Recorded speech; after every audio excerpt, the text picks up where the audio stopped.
Let's learn how you can fix login problem, logging with Facebook on your TikTok.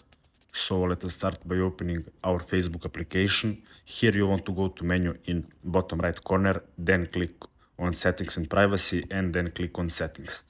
Now you want to scroll down and find apps and websites. So click on this option, scroll down again, and here you will see your preferences. You need to turn on these apps, websites, and games. If you have this turned on before, you just need to turn it off and turn on again. So click on it, click on turn on again, and this will turn on your ability to log in with Facebook on other apps. Now you want to open TikTok, go to settings and privacy, scroll down and find free app space option. Here you need to delete your cache. So click on cache and click on clear. Now you need to go back, close both apps and try again.